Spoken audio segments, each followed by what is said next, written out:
Donc on va passer textuel maintenant avec Marianne et Alicia. Voilà. Est-ce que le micro marche? Est-ce que le micro marche? Oui. Bonjour à toutes et à tous. Donc, nous représentons toutes les deux textuelles. Alicia Mille à ma droite, notamment en charge de la relation avec les libraires. Et je suis Marianne Théry, j'ai créé la maison et je la dirige. Donc on va aller très vite parce que j'ai l'impression qu'on a un petit peu de temps à rattraper, donc je vais mettre le terrible minuteur. On va commencer par un livre qui s'appelle Septembre rouge, qu'Alicia va vous présenter avec deux auteurs que vous connaissez, parce que l'un d'eux est Olivier Besancenot, donc vous savez qu'il a été facteur, vous savez qu'il s'est présenté 2 fois aux élections présidentielles, vous ne savez peut-être pas qu'il est historien de formation. Et avec Michael Lowy, sociologue, qu'on a déjà eu l'occasion de publier plusieurs fois, mais je laisse Alicia présenter ce projet assez original. Bonjour. Voilà, donc le livre s'appelle Septembre rouge, le coup d'État au Chili du 11 septembre 1973. Nous le publions donc à l'occasion du triste 50e anniversaire du coup d'État de Pinochet au Chili et donc du décès de Salvador Allende. Donc Marianne vient de parler des deux auteurs connus. Mais donc la particularité de ce texte, c'est que ce n'est pas un essai. S'il est effectivement basé sur une solide enquête menée par les deux auteurs, ils ont vraiment pris le parti de restituer cette séquence historique sous la forme d'un récit romancé, une fiction historique en fait. Et ça fait presque scénario de film. D'ailleurs, peut-être un jour il sera adapté. Donc ça démarre 3 ans avant l'événement, donc en 1970. Et puis plus on se rapproche de la journée du coup d'État du 11 septembre 1973, plus le séquençage historique, chronologique, est étroit. Et au départ, on est sur tous les mois, etc. Puis on se rapproche tous les jours. Et à la fin, on est quasiment minute par minute le dernier jour. C'est vraiment haletant, vraiment, on commence à le lire, on ne le lâche pas.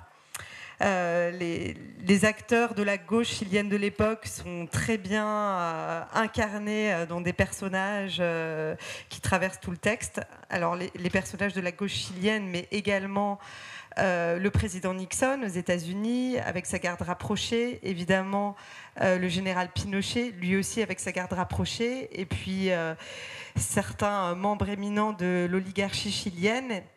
Et on voit vraiment dans ce texte à quel point ce coup d'État a été rendu possible par cette alliance puissante entre à la fois l'oligarchie chilienne, le pouvoir militaire et les États-Unis. Voilà. Je crois que c'est un événement en France qui avait eu une grande audience. La particularité, c'est que l'ambassade française là-bas avait ouvert ses portes et sauvé 800 Chiliens, dont nombreux sont venus en France. Je m'en souviens bien parce que nous, on a hébergé chez nous pendant longtemps des Chiliens. Et je pense qu'il y a aujourd'hui un très fort attachement à l'histoire de cette gauche sud-américaine dans un contexte où on sait que les régimes autoritaires ont le vent en poupe. Je remets à zéro. Merci, on va aller sur le deuxième livre. Ouais. Voilà, j'enchaîne sur le deuxième livre. Alors attendez, je remets mon petit minuteur, comme ça je suis sûre de ne pas dépasser. Allumer, voilà. Donc, deuxième livre, livre historique, livre documentaire, Manouchian.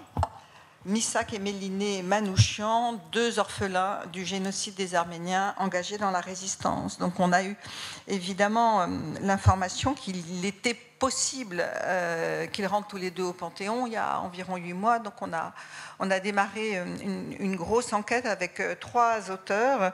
L'un que vous avez beaucoup entendu le week-end dernier, ou je ne sais plus exactement quand l'annonce a été faite, Denis Péchanski, qui est spécialiste de l'histoire du communisme, de la résistance et particulièrement de la France de Vichy, mais aussi 2 femmes, Astrid Gatamian, qui est spécialiste du mouvement communiste arménien et particulièrement ses actions en France, et Claire Mouradian, qui est aussi directrice de recherche au CNRS et qui est spécialiste de l'histoire de l'Arménie, du Caucase, et le que sais-je qu'elle a écrit il y a maintenant une 20aine d'années fait toujours autorité.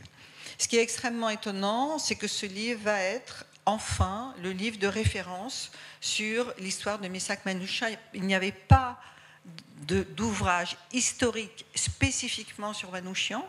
Il y avait le livre de Méliné qui a survécu et qui a écrit un livre de mémoire.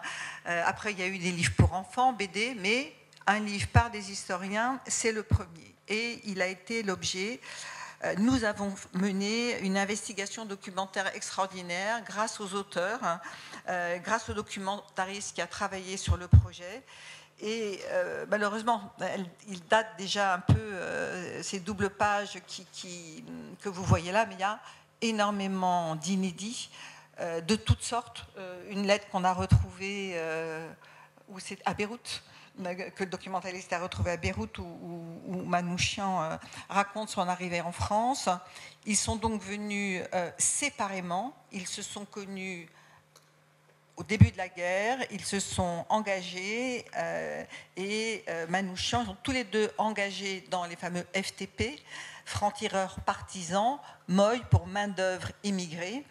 Et donc je pense que mettre à jour, valoriser, raconter le parcours de ces deux personnages à l'heure de tant de controverses concernant l'immigration et la place des étrangers dans notre société, je pense que c'est un travail qui a beaucoup de sens. Et je me suis rendu compte que Manouchian, Affiche Rouge, il y a une espèce de gros mélange. On les connaît sans les connaître, mais on les connaît un tout petit peu quand même grâce au poème d'Aragon, puis à la chanson de Léo Ferré. Et juste Alicia va vous dire quelques petits mots, un tout petit extrait de la fameuse lettre que lui a écrite à sa femme, donc que Missak a écrit à Méliné 2 heures avant d'être fusillé. 21 février 1944, Fresnes. Ma chère Méliné, ma petite orpheline bien-aimée, dans quelques heures, je ne serai plus de ce monde. Nous allons être fusillés cet après-midi à 15 heures. Cela m'arrive comme un accident dans ma vie. Je n'y crois pas, mais pourtant, je sais que je ne te verrai plus jamais. Au moment de mourir, je proclame que je n'ai aucune haine contre le peuple allemand et contre qui que ce soit. Chacun aura ce qu'il méritera comme châtiment et comme récompense. Le peuple allemand et tous les autres peuples vivront en paix et en fraternité après la guerre qui ne durera plus longtemps. Bonheur à tous. Aujourd'hui, il y a du soleil. C'est en regardant le soleil et la belle nature que j'ai tant aimé que je dirai adieu à la vie et à vous tous, ma bien chère femme et mes bien chers amis. Merci beaucoup.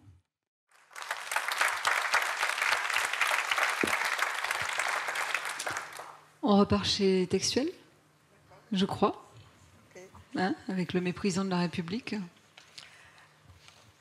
Avec le méprisant de la République, titre trouvé par Monique Pinson-Charlot, que je n'ai pas besoin de vous présenter, et qui est vraiment un livre détonateur pour tous ceux qui ne supportent plus le macronisme. C'est un diagnostic assez implacable, globalement, de la conjoncture actuelle. Et elle a l'art de mettre les mots justes sur ce que nombreuses personnes ressentent confusément, mais ne savent pas exprimer. Il faut quand même souligner qu'au-delà de la condamnation éthique des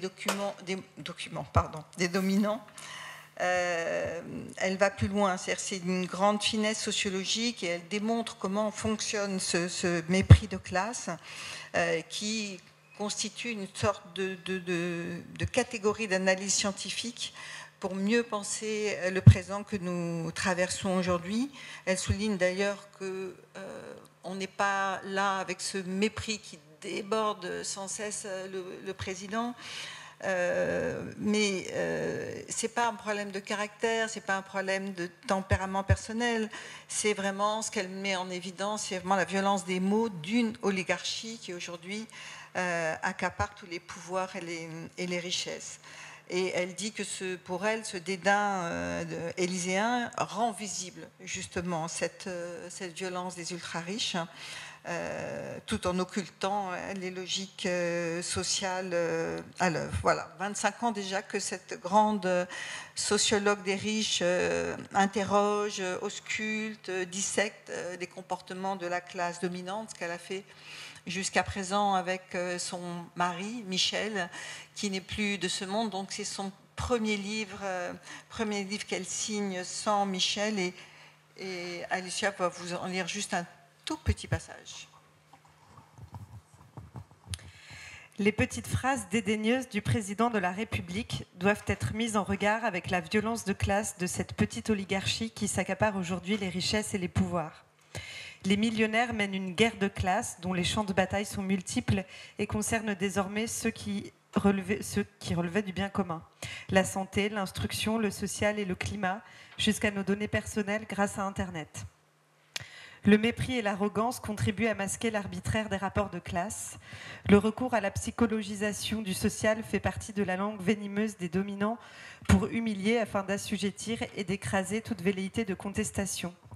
Les logiques sociales ne sont pas une question de mérite et de courage ou d'incapacité et de fainéantise, mais elles découlent du système capitaliste et de la place occupée dans les rapports d'exploitation et de domination, selon que l'on est propriétaire des moyens de production et d'échange ou de sa seule force de travail pour gagner sa vie.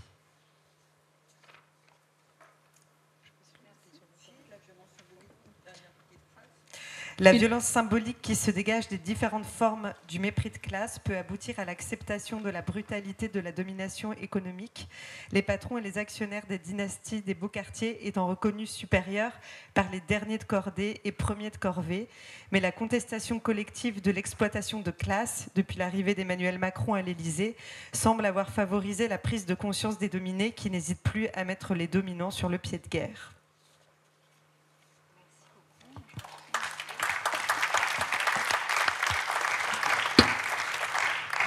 On continue ? On continue. Avec les hommes et le féminisme, on est un petit peu en retard. Hein. Je vais faire très vite. Excuse-moi, merci. Tout est dans le titre et dans le sous-titre. Francis Dupuy-Derry, les hommes et le féminisme, faux amis, poseurs ou alliés. Avec ça, vous avez vraiment l'originalité de la démarche de cet auteur canadien qu'on aime beaucoup, qu'on a déjà publié, et qui s'empare d'une question qui nous concerne toutes et toutes. Comment est-ce qu'on peut inventer une masculinité qui ne soit pas toxique, qui soit émancipatrice ? Et pourquoi, malgré les bénéfices apparents que les hommes tirent du patriarcat, pourquoi est-ce qu'ils ont intérêt à lutter contre le patriarcat ? Donc il a pris cette question à bras le corps et